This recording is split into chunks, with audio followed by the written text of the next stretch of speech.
Hey, we are live. We are live. Wonderful. Hello. Hello, and thank you for joining us on your lunch break. My name is Laurent Doguin. I'm the director of developer relation at Couchbase. This talk was entitled something else. This abstract has been written by my VP of field marketing, and this presentation has been built by my product team while I was battling COVID last week. So this is going to be an interesting talk. Anyway, thanks to Matt, team, and Mark for building this presentation. It is a very sponsored talk. It is sponsored by Couchbase. If you can stomach a sponsored talk, you've been warned. The beginning is going to be very generic, and there will be some Couchbase bits afterward. All right, so ChatGPT, generally pretty terrific. You could say generally pretty terrible, because sometimes it just doesn't work. That's one of the things we're going to talk about. Then we will tell you how at Couchbase we have this product called Couchbase IQ that is sort of fixing some of those problems, because they cannot all be fixed yet. And then we'll talk about, if we still have time, predictive querying, which is something very cool. So let's start by making sure that we all understand the same thing when we talk about the following concepts. What is AI? Artificial intelligence is basically software that mimics the way human brain works. It means that you have software that can learn, that can discover things, that can infer. And this is not machine learning. This is a superset of machine learning. Machine learning is just a small part of this, of what is AI.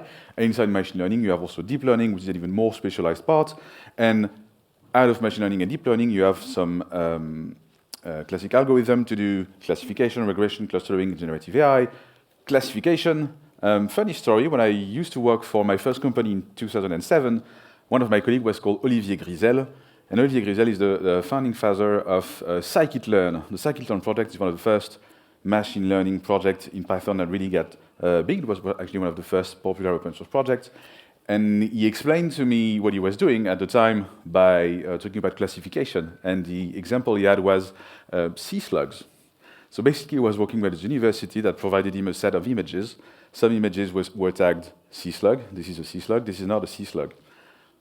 Classification is having an image in input, and as output, you can decide if it's this thing or this thing. Is it a sea slug? Is it not a sea slug? So that's how I've learned what classification was 10 years ago. Well, really more than that now, 15 years ago. Another common pattern is called regression. And regression is, let's say you are on the market for a new apartment. You can predict the average price of a property based on the sum of characteristics of every other property. So you have all those ads with all those prices and all those characteristics, like the number of square meters, you have the where is it based geographically? Is it in the city center? Is it in the countryside? Do you have a wonderful view? You know, all that stuff. And the price. And with all those weights, all those characteristics, you can average and predict the price of a house that you don't know, but you have access to all those characteristics. Now, clustering is another important one. It's about putting in some information into the same bucket. So actually, the first introduction I have to clustering was a thesis called Music Box by Anita Lilly. That was also 15 years ago. I'm old. And what Anita did was a visualization tool for music. She had an algorithm that would extract some properties from every single track that she had in her library. And the library visualization was very cool because you could see cluster basically lots of points on a graph that have common characteristic, and all the ones that are more common are in this place, and the ones that are completely different are on the other side of the graph. So the distance between points, the longer it is, the more different those characteristics are. And it was very interesting to see that heavy metal was super close to classical music, and that rap was over there, and that country music was over there, and that the didgeridoo thing was alone, very far from all the other stuff. This is clustering. And the interesting part that we are all interested since ChatGPT a couple of years ago, was it a couple of years ago already? Last year? It feels like a long time already, is generative AI. Generative AI is entering something as input, a prompt, and getting an interesting output. Now that output can have several forms. It can be text, and that text can be code, or not code. In our case, it's probably code, or SQL. Is SQL code? I don't know. You tell me. It could be an image, could be a film, could be a movie, whatever. Point is, generative AI is what we want to talk about today. How it works, you prompt it. A prompt can be anything, it can be a single word, it could be not a single word, so if you ask for radishes into ChatGPT, you get the definition of what a radish is, or you can ask ChatGPT to write a haiku about radishes, and he will tell you something like, crisp bite in the soul, red and white beneath moon's glow, spikes of earth and falls. The reason it works is because ChatGPT is based on a large language model. What is a large language model? What is a model? In machine learning, all those things I've told you about, I feel like I forgot to tell you about supervised and unsupervised learning. So let me come back to this part. What is the difference between supervised and unsupervised learning? Supervised learning, the classification bit is supervised learning. It's you have an algorithm, you have a software that will learn based on labeled data, supervised data. It means that humans have characterized, labeled, all the input, all the stuff that you fed to that neural network. Neural network is the software, the structure that you use to create a model, basically. And in the terms of the classification side of things, I had many images, and a human said, this image is a sea slug, this is not a sea slug. This is supervised learning. A human has been pre-treating all the data, has been pre-digesting all the data that you're giving to the algorithm. The interesting bit about generative AI is that it is unsupervised learning. And LLM is a very good example of unsupervised learning. It means that your neural net has been fed a whole bunch of data, but no human really said what kind of data that was. And in the case of LLM, it has been fed so much data. I don't have the numbers, but like it's billions of data. The model is gigabytes of memory. And it's been fed so much data that statistically it can understand language. It doesn't mean smart, it doesn't mean it's AI, it cannot infer, it cannot discover, it cannot do all these things. It can pretend, because it has learned so many things that it knows that after this word or this word or this word, there's a very good chance that it's going to be this other word. The best example for that is something that we've probably all did.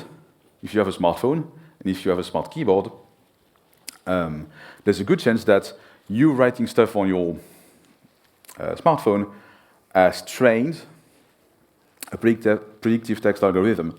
It's something we don't talk about yet, I think, enough in the realm of AI and machine learning. It's something called federated learning. And what federated learning allows you to do is get some data, for instance, in your phone, train the thing in your phone. And so you have a model on your phone, it's been trained with just your set of data.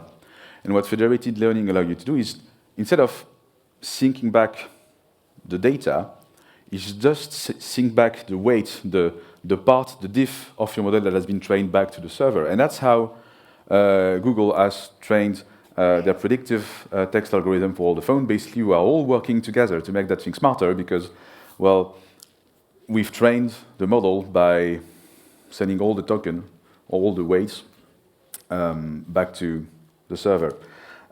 So statistically, it knows that after this word, we try to type this word.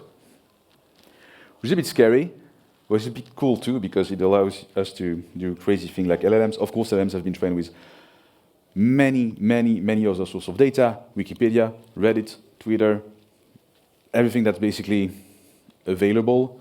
Now, do they have the right to do that? Honestly, I don't know. Wikipedia probably, it's Creative Commons.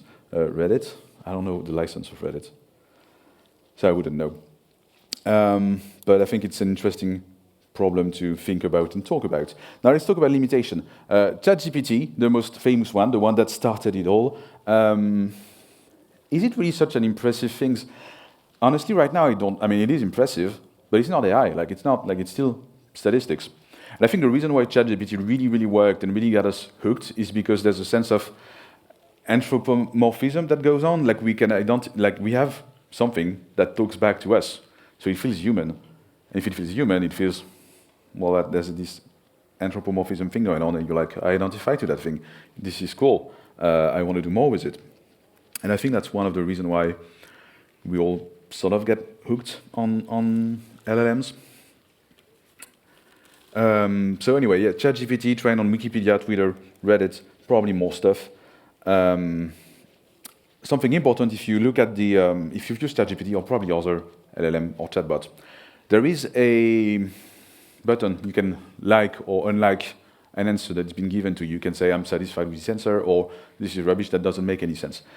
Now that's interesting because this is an information that they will use, the guys that have the people that have the algorithm, the model, to make it better. It's called reinforced learning, and it's basically a way to keep training that very, very, very large model. If you like something, then you would tell him it's accurate. If you don't like something, then you will tell it it's not accurate, and it will choose a different path the next time you ask a question, basically. Couple of differences between ChatGPT 3.5 and 4, and a couple of reasons why. ChatGPT 3.5 is free. You just need to create an account. It is text only. There's a small context window, and it's fast. Couple of reasons for that. It is a smaller model than ChatGPT 4, and the context window is smaller, meaning the context window is the sum of your prompt, the data that you give in, and all the previous input. So if you start to have a conversation, the previous things you've asked matter. They are still sent to the model to be inferred upon. They are still used to get a more precise answer. And so the reason it's fast is because it's smaller. You probably need less GPUs to actually run the inference, because model, neural net is just matrix of numbers. Matrix of numbers, what manipulates matrix of numbers? Great GPUs. So that's why it's pretty expensive to train and use a large language model or large model in general. You need GPUs, you need electricity, you need all that stuff. So if you have a more powerful, bigger model, it's going to need more GPUs, so it's going to need more electricity, so it's going to cost you more money, so it's not going to be free. Which is why ChatGPT 4 is, well, I mean, that's probably one of the reasons why ChatGPT 4 is actually a paying API. You can get a subscription. It can understand a whole bunch of different things. This slide has been created a couple of weeks ago. Now, actually, ChatGPT 4 can learn stuff from the internet. It can process other stuff than text, which is quite nice. So it's sort of moving away from the large language model. Large language model is supposed to just be something that understands text. A foundational model is something that understands more than text. It understands audio, it understands video, it understands images, and all that stuff. So it's basically moving away from just doing text to being a foundational model and doing more. The context window is bigger as well, because if you need to infer with more data, you need more processing power, more expensive, blah, blah, blah, all that stuff. It is also slower, but it will be more precise. Now, if you're paying ChatGPT 4, there's a bunch of options you can have that I haven't talked about prompt engineering yet. Prompt engineering is basically knowing how to do good prompts. It's knowing how to tune your context so that you get the best out of that model. And so if you're paying, you get to create what they call custom instruction, and you get to customize a little bit more what you want. So custom instruction is basically something that will always be valuable each time you have an interaction with that model. So here Matt said, I'm a Couchbase employee. I have a strong bias for C#. He's a C# developer, which is, I'm happy because I'm going to show some C# code at a Devoxx Java conference, which is fun. He's a C# developer. I'm sure he's laughing right now. So he has a bias for C#. And you can also ask ChatGPT what sort of answer you would like, because a neural network, when there's an input, can give you an output by going through different ways, which means that you don't always get the same answer, and there's very different ways of answering to your prompt. You can fine-tune that, you can engineering that prompt to make sure you have something closer to what you want. And a way to do that, if you're a paying customer, is to tell ChatGPT, well, actually, I prefer a casual tone. There's no need to disclose that you are an AI or an LLM. Sometimes when you ask opinionated question to ChatGPT, it's going to answer, well, actually, I don't know, I'm just an AI, but I think that blah, blah, blah. Well, Matt doesn't care about that. He knows that already, so he's entering the information to his ChatGPT context window. Don't use the word leverage unless you're physical leverage or the financial concept. We work in marketing. We tend to have overly used word like leverage all the time, so let's not use that. Don't use best practice or best practices or 5 seconds to do something or 5 things you didn't know about. Don't use that kind of stuff. And also we work at Couchbase, so we used to have a query language called Nickel. It's now called SQL++. So we are asking ChatGPT, please don't use Nickel, use SQL++ instead. Now, we also did test with Bing. Bing is also an implementation on top of OpenAI large language model, so it's using ChatGPT. It has an opinionated way of customizing the stuff that we just see. So basically, instead of entering all this information, you can choose between I want to have a creative conversation, I want to have a balanced conversation, I want to have a very precise conversation. You can choose a whole bunch of options, which basically is going to give you something more accurate, longer, or something more less accurate, shorter, and also you'll get that answer faster, because those can be a little long sometimes. One of the problems that large language models currently have, and that's less and less true, is the training data cuts off to a certain point. It's not true anymore, but it used to be that at the beginning of ChatGPT, ChatGPT was trained on data that was only available before 2021. There was plugin created. You could use Wikipedia to enhance your question. You could use a variety of other sources. The training window has some problem. The context window is small as well. There's a bunch of issues. Bing has the same problem because they use the same model, but they also have ways to go outside of that model to enrich, to do what we call fine-tuning, which is basically you have your large language model, which is this very expensive thing that mostly GAFAM have trained because they have the money to do it and the GPU to do it and the data to do it. And based on that big model, we're going to see what we call fine-tuned model, which is basically a customized version of that thing to do a specific task. My prediction for 2024 is, I guess, that as a developer, we will have our own fine-tuned model on our machine that are going to be trained to do exactly what we need them to do, because right now, it's just very generic. Also, Bing says it's edge only, but really, it also works on other things. It's just Microsoft is being Microsoft, which we all know what it is. All right, so basic prompt writing. 4 kind of building blocks, 4 kinds of way you can design prompt, which does this very cool acronym called ID. Instruction and data, or example and question. So let's dive right in.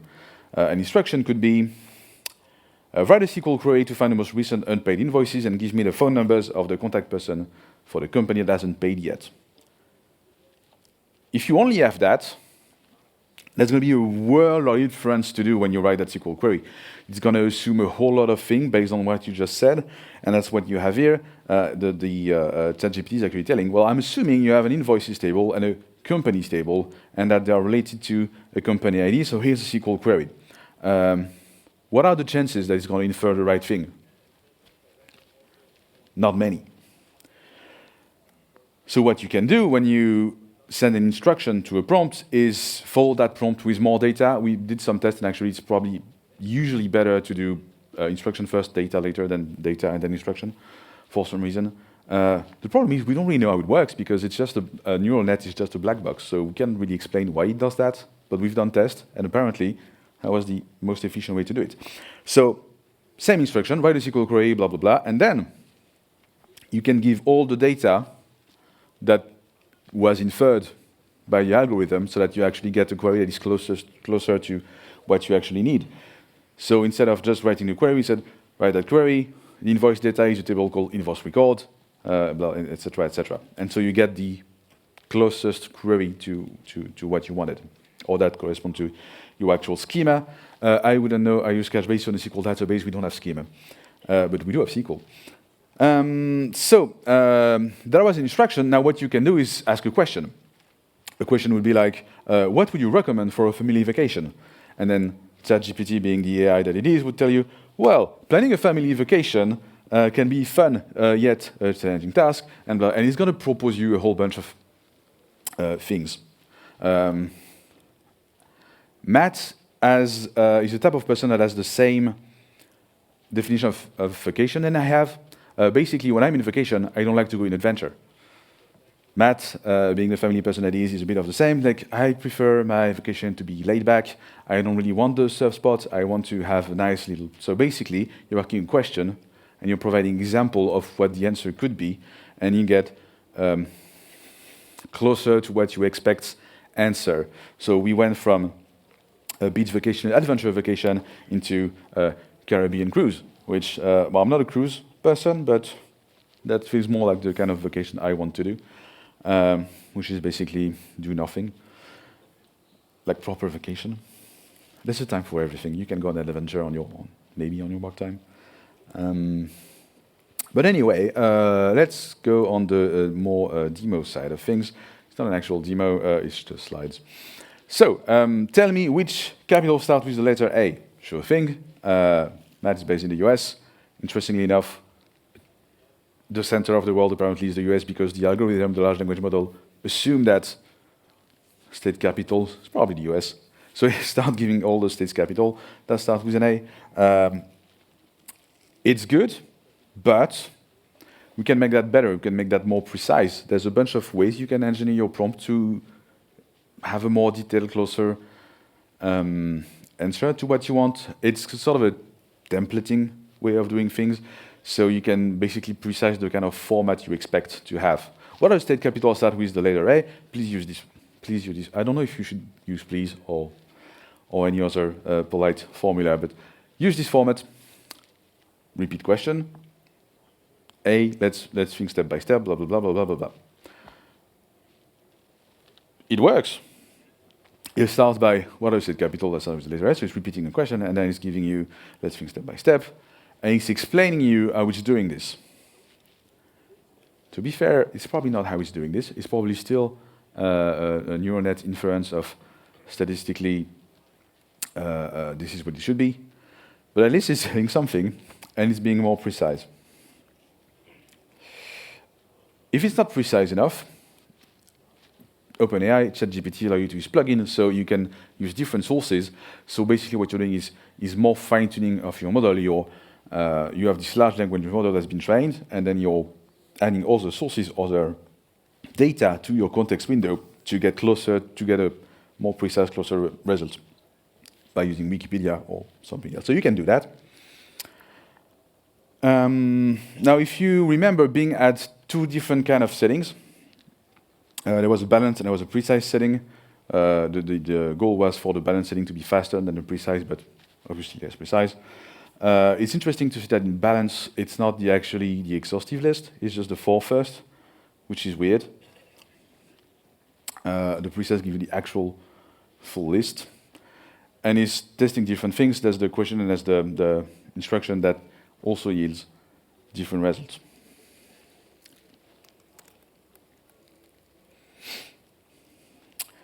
Should you always use precise? Should you always use balance? I mean, it's a trade-off. Should you always be ACID? It's a trade-off. Twitter doesn't need to be transactional and ACID. Here you don't need to always have the fastest answer. So you do you. One very cool thing it can do, and I actually prefer this over generating code, is explaining code.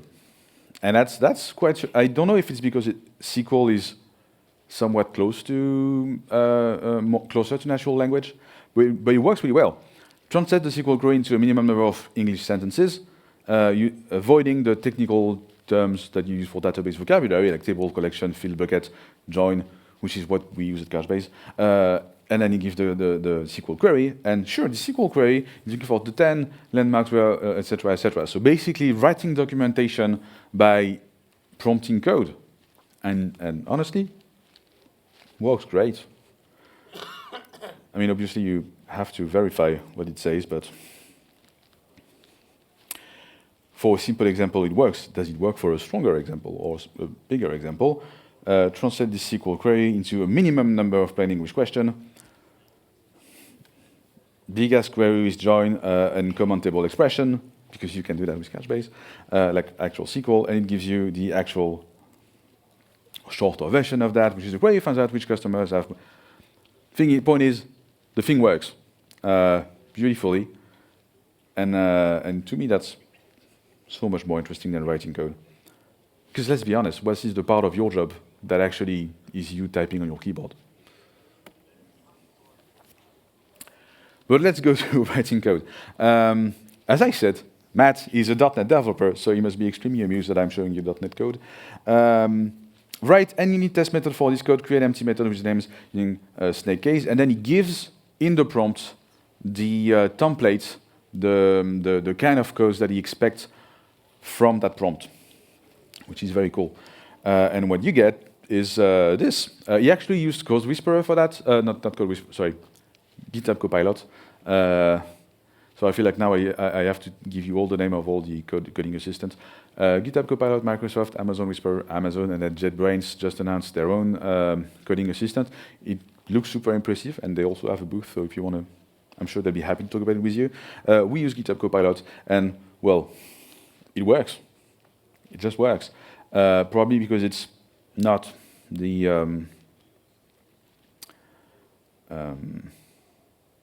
hardest business problem.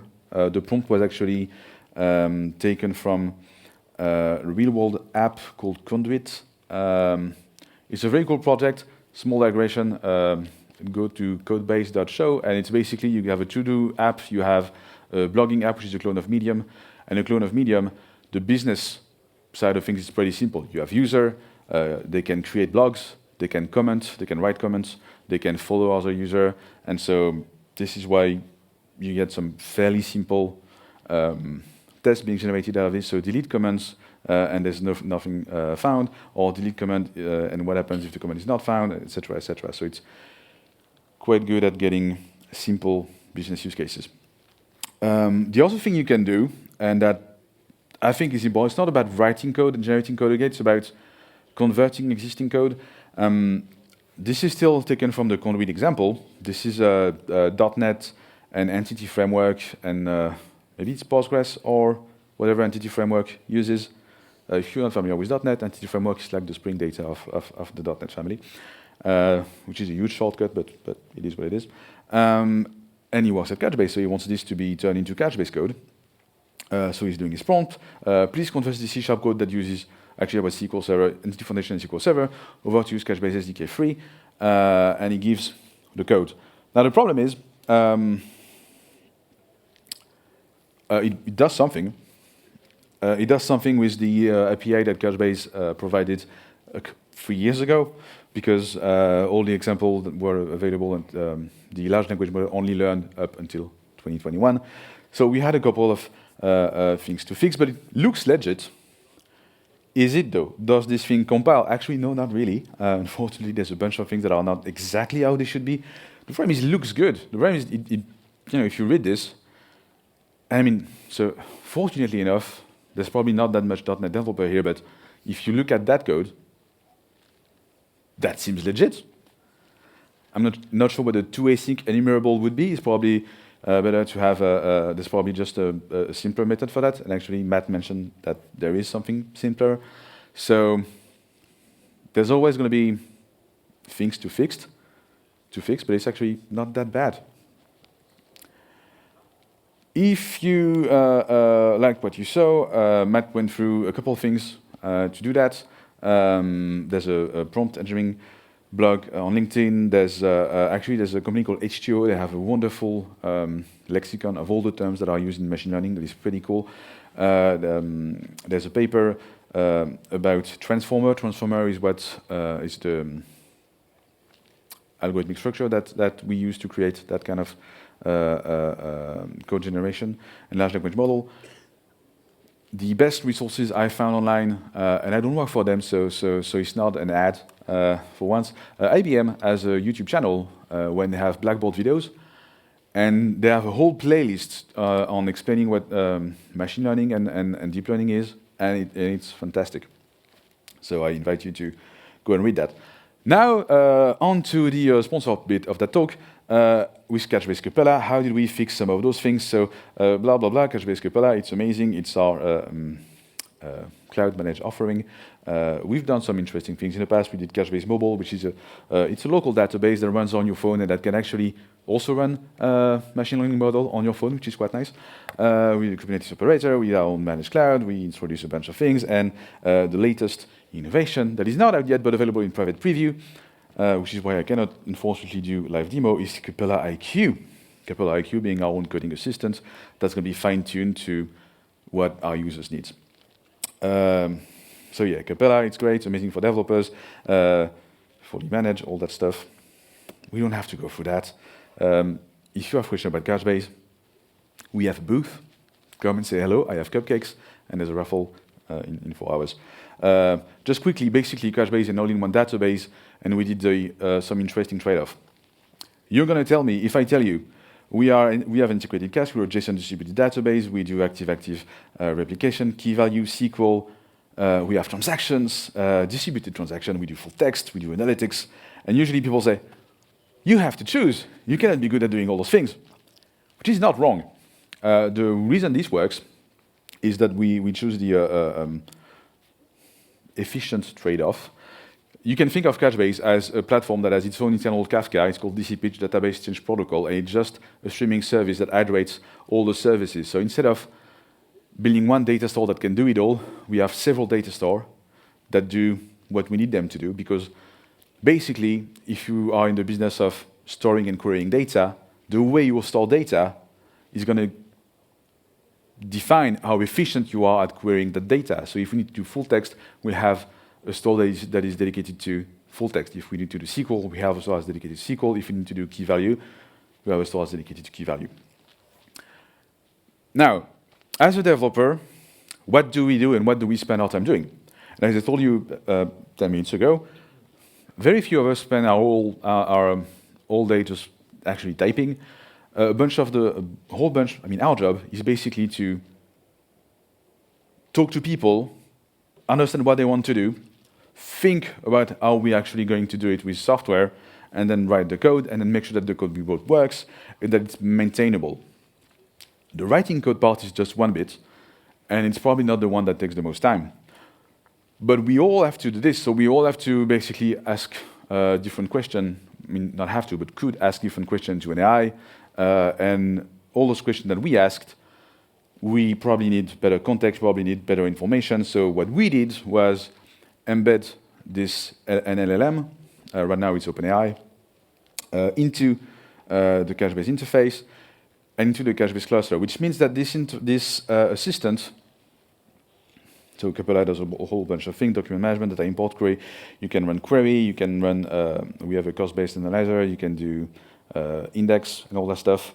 And so what Couchbase IQ does is, well, it's actually aware of all these things. So if you remember earlier, Matt was customizing OpenAI to know who he was and have a bit of context about what he does.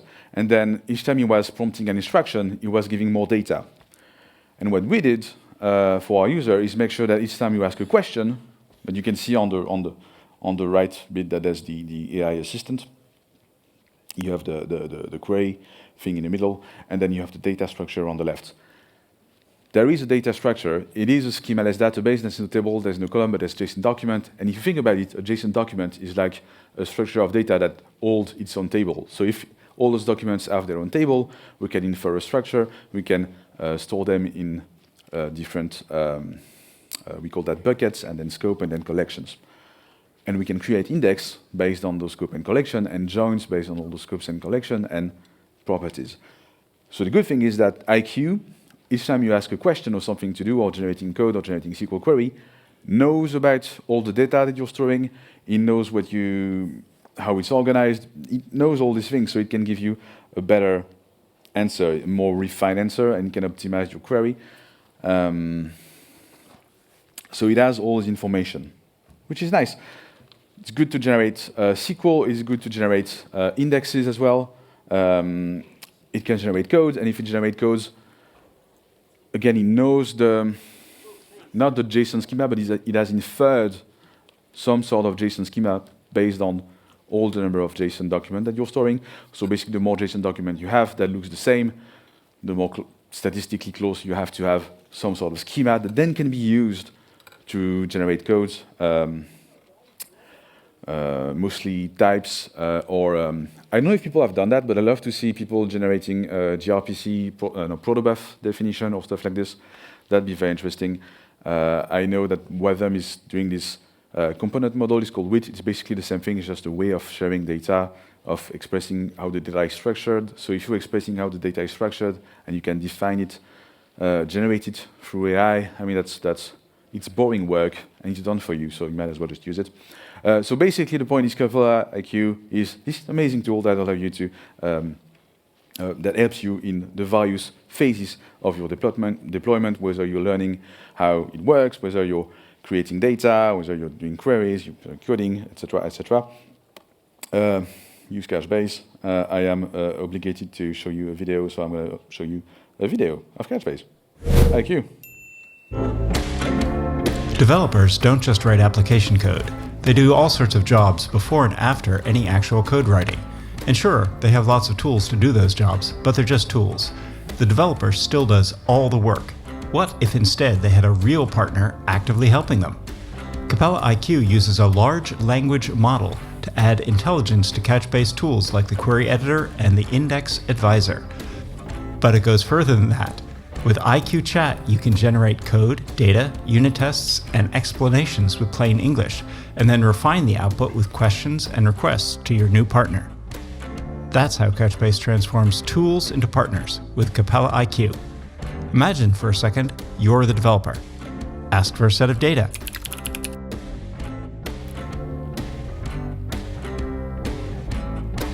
As you think about working with it, ask for modifications.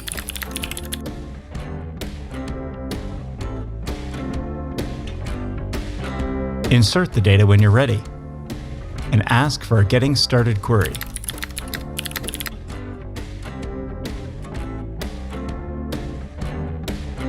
As you run your own queries, the Index Advisor will suggest more efficient indexes built with a click, while the Visual Explain literally pinpoints your trouble spots. What about the end goal here? How will my Python app actually use this query?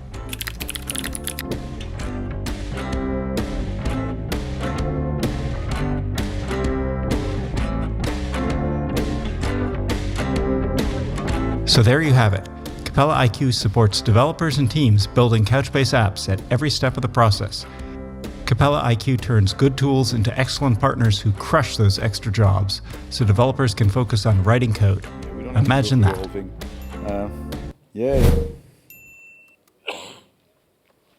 Now I only have 7 minutes to talk about Edge and AI and what we do at Couchbase. It's called predictive querying. So let's go fast. What is machine learning? We talked about it, so we don't have to talk about it. What is Edge?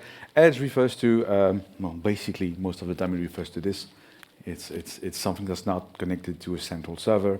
It's not on somebody else's computer. It's a phone, a watch. It's basically a device that are connected to something central. And why would you do machine learning at the edge? A couple of things you can do when we say machine learning at the edge. You can train a model at the edge, or train part of the model at the edge and then sync it back to the server, which is federated learning, which is very cool. Or you can use a model that's been trained centralized way, sync it to your device, and then use it. And that's what we actually do with Couchbase Lite. It's a local database that runs in your phone and allows you to do this kind of stuff. So something you can build, for instance, is a recommendation system. So basically, because you have all that data on your phone, we can basically fine-tune that model. We can update the context to get a more precise answer based on what you want to see. So at the edge, an interesting example, although a bit invasive, is face-based loyalty. So let's say you go through a cruise ship, and then there's this big screen with a camera, and then you show up on the camera, and then it takes a picture of you, just like the unlock feature of your phone, and it has a picture of your face, and you recognize that it's you, so it's just auto-logging you and presenting you something that's completely customized and personalized to who you are. Those are examples. You don't have to do that. And we can do some interesting things like this. Couchbase Mobile is the server part and the mobile part and the device part. The part that runs at the edge. It runs on your phone. It runs on Raspberry Pi. It runs on a bunch of things. And it syncs automatically to the server side of things through something called the Sync Gateway. It's available on-prem. It's available on our cloud, Couchbase Capella. I'm going to go really fast on this because you have to go through all the details. And it does this very thing cool called predictive querying. Now, what is predictive querying? Basically, you have a model on your phone, and it's great at classifying pictures. So let's say you take the picture of something. That something fits to the model. It then gets classified. So that picture is a picture of... There's a 90% chance that this is a picture of a cup, or a car, a cup, actually. So that's a sample application. You take a picture, and it gives you almost instantly the classification of all the closest thing to what you just input. Real time, which is great. The reason it works is because we have that model that runs on your phone. You give it an image, you get a category and a probability. So basically, I think there's an example somewhere. Up.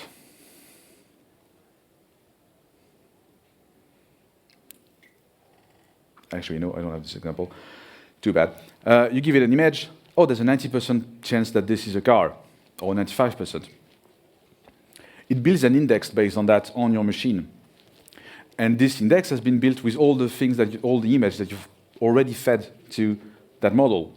So we've built an index to give you automatically all the elements that have the closest probability score to what you just entered, which is how the app that you just saw work. If you take a photo, you classify it, and then instantly it gives you everything that's closest to it. It works because you can embed a model into our local database, build an index, and query it. So this is a sample app, if you want to download a sample app. That's all for me. Thank you so much for coming and staying with me. I appreciate that. Come at the Couchbase booth. Thank you. Bye-bye.